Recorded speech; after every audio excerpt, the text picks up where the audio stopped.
Hello friends, ಬನ್ನಿ ಇವತ್ತಿನ ಎಪಿಸೋಡನ್ನು ನೋಡ್ಕೊಂಬರೋಣ. ಈ ಕಡೆ ಕನಕ ಮನೆಗೆ ಸೂರ್ಯ ಬಂದಿರ್ತಾನೆ. ಕನಕ ಸೂರ್ಯ ಇಬ್ಬರು ಸಹ ಮಾತಾಡ್ಕೊಂಡು ಕೈ ಹಿಡ್ಕೊಂಡು ನಿಂತಿರ್ತಾರೆ. ಯಮಧರ್ಮರಾಯ ಒಂದು ಗೆಟಪ್ ಹಾಕೊಂಡ್ಬಂದಿದ್ರಂತೆ. ಹೌದಾ ಬಾವ ಅಂದಾಗ, ಹೌದು ನಾನು ಹಾಕೋ ಬಂದಿರೋ ಗೆಟಪ್ನ ನೋಡಿ ಸಕ್ಕರೆ ಫುಲ್ ಹೋಗ್ಬಿಟ್ಟಿದ್ರು. ಎಷ್ಟು ಭಯ ಬಿದ್ದೋಗಿದ್ರು ಅಂದರೆ ಅವ್ರ ಜೀವನ ಹೋಗ್ಬಿಟ್ಟಿತ್ತು ಅನ್ನೋ ಥರ ಭಯ ಬಿದ್ದೋಗ್ಬಿಟ್ಟಿದ್ರು ಅವರು ಅಂತ ಹೇಳ್ತಾ ಇರ್ತಾರೆ. ಹೌದಾ ಬಾವ, ನೀವು ತುಂಬ ಕಾಮಿಡಿ ಮಾಡ್ತೀರಾ ಅಂತ ಹೇಳಿ ಬಿದ್ದು ನಗ್ತಾ ಇರ್ತಾಳೆ. ಅದನ್ನು ಈ ಕಡೆ ಅರುಣ್ ನೋಡ್ತಾ ಇರ್ತಾನೆ. ಇವರಿಬ್ಬರು ಕೈ ಹಿಡ್ಕೊಂಡು ಮಾತಾಡೋದು ಅರುಣ್ಗೆ ಯಾವುದೇ ರೀತಿಯಾಗಿ ಇಷ್ಟ ಆಗೋದಿಲ್ಲ. ತುಂಬ ಕೋಪದಲ್ಲಿ ಅವರಿಬ್ಬರನ್ನ ಗುರಾಯಿಸ್ತಾ ಇರ್ತಾನೆ. ಏನು ಮಾಡೋದು ಅಂತ ಗೊತ್ತಿಲ್ಲದೆ ಕನಕ ಬಾಯಿಲಿ ಅಂತ ಹೇಳಿ ಕರಿತಾನೆ. ಬಟ್ ಇದನ್ನೆಲ್ಲ ಈ ಕಡೆ ಸೂರ್ಯ ಮತ್ತು ಮೀನಾ ಪ್ರತಿಯೊಂದು ಅಬ್ಸರ್ವ್ ಮಾಡ್ತಾ ಇರ್ತಾರೆ, ಯಾವ ರೀತಿ ಇವರು ನಡ್ಕೊತಾ ಇದ್ದಾರೆ ಅಂತ ಹೇಳಿ.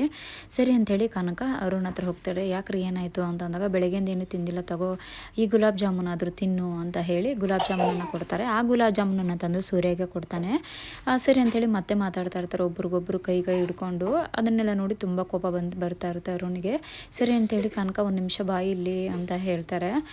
ಬಟ್ ಸೂರ್ಯಗೆ ಕೊಟ್ಟಿರೋ ಜಾಮೂನ್ ಏನಿದೆ ಆ ಜಾಮೂನನ್ನು ತೊಗೊಬಂದ್ಬಿಟ್ಟು ಕೃಷಿಗೆ ಕೊಡಬೇಕು ಅಂತ ಅಂದ್ಕೊಂಡಿರ್ತಾನೆ.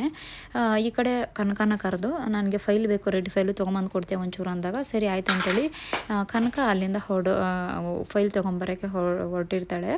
ಈ ಕನಕ ಏನು ಗುಲಾಬ್ ಜಾಮೂನನ್ನು ತೊಗೊಂಬಂದು ಸೂರ್ಯಗೆ ಕೊಟ್ಟಿರ್ತಾನೆ, ಆ ಗುಲಾಬ್ ಜಾಮೂನನ್ನು ಈ ಕಡೆ ಕೃಷಿಗೆ ಕರೆದು, ತಗೋ ಕೃಷಿ ಗುಲಾಬ್ ಜಾಮೂನ್ ತಿನ್ನು ಅಂತಾರೆ. ನನಗೆ ಬೇಡ, ಐಸ್ ಕ್ರೀಮ್ ಬೇಕು ಅಂತೇಳಿ ಕೃಷಿ ಅಂತಾನೆ. ಪರವಾಗಿಲ್ಲ ಕಾಣು, ಇದನ್ನು ತಿನ್ನು, ಅದನ್ನು ಕೊಡಿಸ್ತೀನಿ ಅಂತೇಳಿ ಅಂತಾರೆ. ಅದಕ್ಕೆ ಸರಿ ಅಂಥೇಳಿ ತುಂಬ ಗಟ್ಟಿಯಾಗಿ ಹಿಡ್ಕೋಬೇಕು, ಗಾಜನ್ ಗ್ಲಾಸ್ ಅದು ಕೆಳಗಡೆ ಬಿಡಿಸ್ಬಾರ್ದು ಅಂತೇಳಿ ಕೃಷಿಗೆ ಕಳಿಸ್ತಾನೆ. ಈ ಕಡೆ ಮೀನಾ ರೀ ನನಗೆ ಯಾಕೋ ಅನ್ನೋ ಟೈಮ್ಗೆ ಸೂರ್ಯ, ಹೌದು ಮನಸ್ಸುಗಳೆಲ್ಲ ಅಳಿಸೋಗ್ಬಿಟ್ಟಿದೆ, ಇಲ್ಲಿ ಯಾರ್ಯಾರು ಹೆಂಗೆ ಅಂತ ಗೊತ್ತಾಗ್ತಿದೆ, ಇಲ್ಲಿ ಅವ್ರು ಮಾತಾಡೋ ವ್ಯಕ್ತಿತ್ವ ಎಲ್ಲನೂ ಅಂತ ಹೇಳಿ ಸೂರ್ಯ ಅಂತಾನೆ. ರೀ ತುಂಬ ಬೇಜಾರು ಮಾಡ್ಕೋಬೇಡಿ ಅಂದಾಗ, ನಾನೇನು ಬೇಜಾರು ಮಾಡ್ಕೊಂಡ್ಲಿ, ಅದು ಬೇಜಾರು ಆಗಬಾರ್ದು ಅಂತ ನಾನು ಹೊರಡ್ತಾ ಇದ್ದೀನಿ, ಬಾ ಕೃಷ್ಣ ಹೋಗೋಣ ಐಸ್ ಕ್ರೀಮ್ ತಿನ್ನೋಣ ಆಚೆ ಅಂತೇಳಿ ಅಂತಾರೆ. ಓ ಅಂತೇಳಿ ಖುಷಿಯಾಗಿ ಕೆಕ್ಕೆಗಳಾಗ್ತಾ ಇರ್ತಾನೆ. ಜೋರಾಗಿ ಕಿರ್ಚಬಾರ್ದು, ನಿಧಾನವಾಗಿ ಮಾತಾಡಬೇಕು ಅಂತ ಹೇಳಿ ಅಲ್ಲಿಂದ ಹೊರಟೋಗ್ತಾನೆ. ರೀ ಬೇಜಾರು ಮಾಡ್ಕೋಬೇಡಿ ಅಂದಾಗ, ಏನೂ ಇಲ್ಲ ನಾನು ಹೊಡ್ತೀನಿ ಅಂತೇಳಿ ಹೋಗ್ತಾನೆ.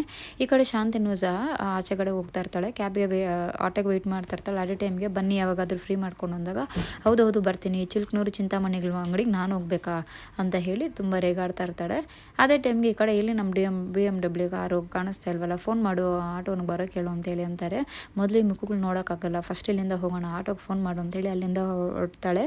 ಈ ಕಡೆ ಶ್ರುತಿ ಬಂದು ಮತ್ತೆ ಅತ್ತೆ ಆನ್ಯನ್ ಆಗೋದ್ರು ಅಂತ ನಗ್ತಾ ಇರ್ತಾಳೆ. ಈ ಕಡೆ ಕೃಷಿ ಮತ್ತು ಸೂರ್ಯ ಇಬ್ಬರೂ ಸಹ ಬಂದು ಐಸ್ ಕ್ರೀಮ್ ಸ್ಟಾಲಲ್ಲಿ ಕುತ್ಕೊಂಡು ಐಸ್ ಕ್ರೀಮ್ ತಿಂತಾ ಇರ್ತಾರೆ. ಅಂಕಲ್ ನೀವು ತಿನ್ನಲ್ಲ ಅಂದರೆ ನನಗೆ ಬೇಡ, ನೀ ತಿನ್ನಪ್ಪ ಅಂತೇಳಿ ಅಂತಾರೆ. ನೀವು ಯಾವತ್ತು ಐಸ್ ಕ್ರೀಮ್ ತಿಂದಿಲ್ಲ ಅಂದರೆ, ನಾನು ನಮ್ಮ ಅಜ್ಜಿ ಜೊತೆಲಿದ್ದಾಗ ತುಂಬ ತಿಂದಿದ್ದೀನಿ, ನಮ್ಮ ಲಕ್ಕಿ ಜೊತೆಲಿ ಹಾಲು ಐಸ್ ಕ್ರೀಮ್ ಎಲ್ಲ ತುಂಬ ತಿಂದಿದ್ದೀನಿ, ಅವಾಗೆಲ್ಲನೂ ಒಂದೊಂದು ಸಲಕ್ಕೆ 5-10 ತಿಂತಾಯಿದ್ದೆ ನಾನು ಅಂತೇಳಿ ಅಂತಾರೆ. ಸರಿ ಆಯಿತು ಅಂತೇಳಿ ಮಾತಾಡ್ತಾ ಇರ್ತಾರೆ. ಅದೇ ಟೈಮ್ಗೆ ಈ ಕಡೆ ದಿನಕರ್ ಬರ್ತಾನೆ. ಈ ಕಡೆ ಸೂರ್ಯ ಮತ್ತು ಕೃಷಿ ಇಬ್ಬರು ಕುತ್ಕೊಂಡಿರೋದನ್ನ ನೋಡ್ತಾನೆ. ಸರಿ ಅಂತೇಳಿ ಒಳ್ಳೆ ಟೈಮ್ ಅಂತೇಳಿ ಈ ಕಡೆ ರೋಹಿಣಿಗೆ ಕಾಲ್ ಮಾಡ್ತಾನೆ. ಏನು ಕಾಲ್ ಮಾಡಿದ್ದು ಅಂತೇಳಿ ಅಂದಾಗ, ಸುಮ್ಮನೆ ಕಾಲ್ ಮಾಡಿದೆ ಅಂತೇಳಿ ಅಂತಾರೆ. ನಿನ್ಗೆ ಕಾಲ್ ಮಾಡಬೇಡ ಅಂತ ಎಷ್ಟು ಸಲ ಹೇಳಿದ್ದೆ, ಯಾಕೆ ಕಾಲ್ ಮಾಡಿದೆ ಅಂದಾಗ, ಹೌದು ಸೂರ್ಯ ಒಬ್ಬನೇ ಇದೆ, ನೀವು ಕಳ್ತನ ಮಾಡ್ಕೊಬಾ ಅಂತ ಅಂದಲ್ಲ, ನೋಡಿದ್ರೆ ಅದು ಕೆಲಸ ಆಗಿಲ್ಲ, ನಾನೇನು ಮಾಡಲಿ ಅಂತೇಳಿ ಅಂತಾರೆ. ಸರಿ ನಿಂಗೊಂದು ಪಿಕ್ಚರ್ ತೋರಿಸ್ತೀನಿ ಅಂತೇಳಿ ವಿಡಿಯೋ ಕಾಲ್ ಮಾಡಿ ಸೂರ್ಯ ಮತ್ತು ಕೃಷ್ಣನ ತೋರಿಸ್ತಾಳೆ. ಒಳ್ಳೆ ಟೈಮಿಗೆ ಸೂರ್ಯ ಹತ್ರ ಹೋಗ್ಬಿಟ್ಟು, ಸಾಕ್ಷಿ ಸಮೇತ ಇದೆ, ಇದು ನಿನ್ನ ಮಗು ಅಂತ ಹೇಳಿ ಹೇಳ್ತೀನಿ ಅಂತೇಳಿ ಅಂತಾರೆ. ಯಾಕೆ ಈ ಥರ ಬ್ಲಾಕ್ ಮೇಲ್ ಮಾಡ್ತಾ ಇದೆಯಾ ಅಂದಾಗ, ಹೌದು ನಾನು ಬ್ಲಾಕ್ ಮೇಲ್ ಮಾಡ್ತಾ ಇಲ್ಲ, ನೀನು ನನಗೆ EMI ಕಟ್ಟಬೇಕು ಅಂತಾರೆ. ನಾನ್ಯಾಕೆ ನಿನಗೆ EMI ಕಟ್ಟಬೇಕು ಅಂದರೆ, ಹೌದು ಮದುವೆ ಆಗಿರೋದು ಮುಚ್ಚಿಟ್ಟಿದೆಯಾ, ಮತ್ತು ಮಗು ಇರೋದು ಸತ್ಯನೂ ಸಹ ಬಾಯಿ ಬಿಟ್ಟಿಲ್ಲ ಯಾರಿಗೂ, ನೀನು ಮಾಡ್ತಾ ಇರೋದು ಮೋಸ ಅಲ್ವಾ, ನಾನು ಮಾಡ್ತಾ ಇರೋದು ಮೋಸ ಅಂದರೆ ಅಲ್ಲಿಗೆ ನೀನು ನನಗೆ EMI ಥರ ಕಟ್ಟಬೇಕು ಅಂತೇಳಿ ಅಂತಾರೆ. ನನಗೆ ಇಮಿಡಿಯೇಟಾಗಿ 10 ಲಕ್ಷ ಬೇಕು ಅಂತಾರೆ. ನನ್ನ ಹತ್ರ ಇಲ್ಲ, ನಾನು ಎಲ್ಲಿಂದ ತೊಗೊಂಬರಲಿ ಅಂದಾಗ, ಅದೆಲ್ಲ ನನಗೆ ಗೊತ್ತಿಲ್ಲ, ನನಗೆ ಬೇಕೇ ಬೇಕು, ಇಲ್ಲಾಂದರೆ ಹೋಗಿ ಸೂರ್ಯ ಹತ್ರ ಹೇಳ್ಬಿಡ್ತೀನಿ ಅಂತಾರೆ. ಯಾಕೆ ಈ ಥರ ನಾನು ಹಿಂಸೆ ಕೊಡ್ತಾ ಇದೆಯಾ ಅಂತೇಳಿ ಅಂತಾರೆ. ಸರಿ ಆಯಿತು, ಈಗ ನನ್ನ ಅಕೌಂಟಲ್ಲಿ ಬರೀ 1020 ರೂಪಾಯಿ ಅಷ್ಟೇ ಇರೋದು, ಬೇಕಂದರೆ ನಿಂಗೆ ಸ್ಕ್ರೀನ್ಶಾಟ್ ಕಳಿಸ್ತೀನಿ ಅಂದಾಗ, ಅದೆಲ್ಲ ಆಗೋದಿಲ್ಲ, ನನಗೆ ಇಮಿಡಿಯೇಟಾಗಿ ಬೇಕೇ ಬೇಕು ಅಂತಾರೆ. ಸರಿ ಒಂದು 50,000 ಅಡ್ಜಸ್ಟ್ ಮಾಡ್ತೀನಿ ಅಂದರೆ, ಆಗೋದಿಲ್ಲ, ಅಟ್ಲೀಸ್ಟ್ 2 ಲಕ್ಷನಾದರೂ ನನಗೆ ಬೇಕೇ ಬೇಕು ಅಂತೇಳಿ ಹಠ ಮಾಡ್ತಾರೆ. ಎಲ್ಲಿಂದ ನಾನು ತೊಗೊಂಬರೋದು ಅಂತೇಳಿ ಅಂದಾಗ, ಏನಾದರೂ ಮಾಡಿ ಕೊಡು ಚಿನ್ನ, ನಿನ್ನ ಹತ್ರ ದುಡ್ಡು ಇಲ್ದಿರೋದಾ, ನೀನು ನನಗೆ ಒಂಥರ ಬಿಸ್ನೆಸ್ ಇದ್ದಂಗೆ ಅಂತೇಳಿ ಅಂತಾನೆ. ಸರಿ ಆಯಿತು, ಏನಾದರೂ ಮಾಡಿ ಅಡ್ಜಸ್ಟ್ ಮಾಡಿ ಕೊಡ್ತೀನಿ, ನಿನ್ನ ಕಾಲು ಮುಗಿತೀನಿ ಅಂತೇಳಿ ರಿಕ್ವೆಸ್ಟ್ ಮಾಡ್ತಾರೆ. ಸರಿ ಆಯಿತು, ನಿನ್ನ ದುಡ್ಡು ಹಾಕೋರ್ಗು ನಾನು ಇಲ್ಲೇ ಇರ್ತೀನಿ ಅಂತ ಹೇಳಿ ಅವನು ಅಲ್ಲೇ ವೆಯ್ಟ್ ಮಾಡ್ತಾ ಇರ್ತಾನೆ. ಅದೇ ಟೈಮ್ಗೆ ಈ ಕಡೆ ಸೂರ್ಯ ಒಂದು ಡ್ರಾಪ್ ಅಂತ ಬಂದಿರ್ತಾನೆ. ದೇವಸ್ಥಾನದ ಹತ್ರ ಡ್ರಾಪ್ ಮಾಡಿ ಅವ್ರ ಹತ್ರ ದುಡ್ಡು ತೊಗೊಂಡಿನೇ ಹೊರಡೋ ಟೈಮ್ಗೆ ಈ ಕಡೆ ಒಂದು ತಾತ ಬರ್ತಾರೆ.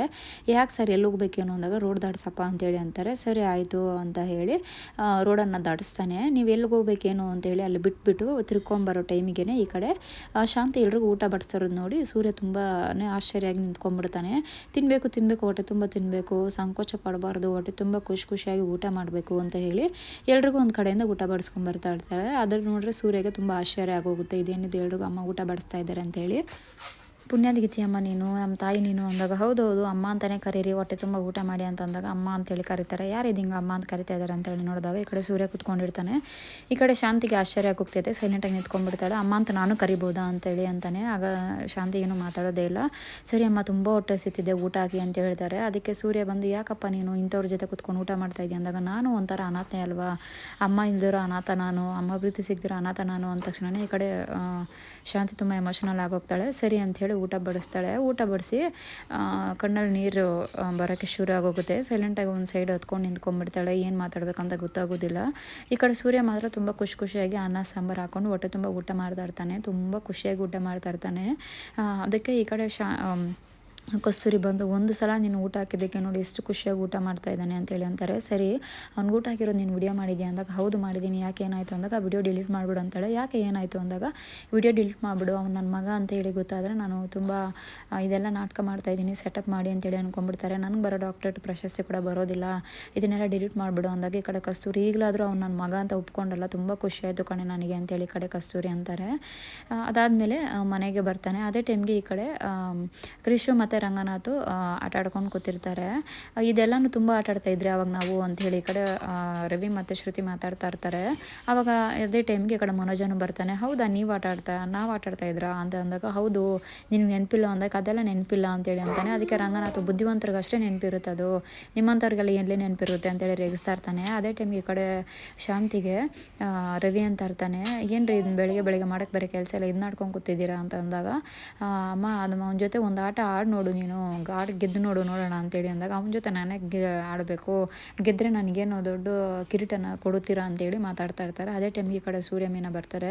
ನಾನು ಇವತ್ತು ತುಂಬ ಖುಷಿಯಾಗಿದ್ದೀನಿ, ಏನಕ್ಕಂತ ಹೇಳು ಮೀನಾ ಅಂದಾಗ ನನಗೇನು ಗೊತ್ತು ನೀವು ಯಾವುದು ಖುಷಿ ಆಗ್ತಾರೆ ಯಾವುದು ಖುಷಿ ಆಗಲ್ಲ ಅಂತೇಳಿ ಈ ಕಡೆ ಮೀನಾ ಅಂತ ಇರ್ತಾಳೆ.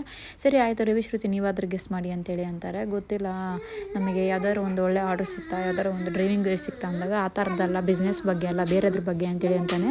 ಸರಿ ಆಯಿತು ನೀವಾದರೂ ಮನೋಜ ನೀನು ಗೆಸ್ಟ್ ಮಾಡು ಅಂತ ಅಂದಾಗ ನನಗೆ ಗೊತ್ತಿಲ್ಲದೆ ನಾನು ಡಿಗ್ರಿ ಕಂಪ್ಲೀಟ್ ಮಾಡ್ಕೊಬಂದ್ಬಿಟ್ಟ ಅಂದಾಗ ಅದನ್ನೆಲ್ಲ ನಾನೇಗೋ ಕಂಪ್ಲೀಟ್ ಮಾಡ್ಕೊಬೇಡ್ರಿ ಅಂತಾರೆ. ಈ ಕಡೆ ರೋಹಿಣಿನ ನೀವು ಗೆಸ್ ಮಾಡಿ ನೋಡೋಣ ಅಂತಂದಾಗ ಯಾವುದಾದ್ರೂ ಫಾರಿನ್ ಹೋಗೋ ಆಪರ್ಚುನಿಟಿ ಸಿಕ್ಕಿದೆ ಅಂದಾಗ ನಿಮ್ಗೆ ಬರೀ ಫಾರಿನ್ ಬಗ್ಗೆನೇ ಓಡ್ತಾ ಇದೆ, ಇನ್ನೂ ಮಲೇಷ್ಯಾ ಬಿಟ್ಟು ಆಚೆನೇ ಬಂದಿಲ್ಲ ನೀವು ಅಂತೇಳಿ ಎಲ್ಲರೂ ನಗಾಡ್ತಾ ಇರ್ತಾರೆ.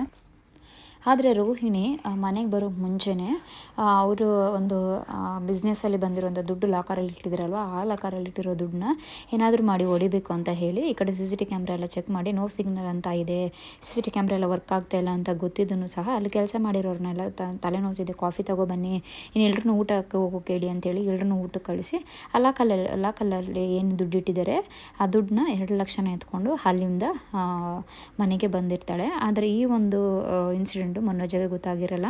ನೆಕ್ಸ್ಟ್ ಎಪಿಸೋಡಲ್ಲಿ ಮೀಟ್ ಮಾಡೋಣ. ಆದಷ್ಟು ನನ್ನ ಇಷ್ಟ ಆದರೆ ಲೈಕ್ ಮಾಡಿ, ಶೇರ್ ಮಾಡಿ ಮತ್ತು ಸಬ್ಸ್ಕ್ರೈಬ್ ಮಾಡಿ. ಬಾಯ್ ಮುಂದಿನ ಎಪಿಸೋಡಲ್ಲಿ ಮೀಟ್ ಮಾಡೋಣ.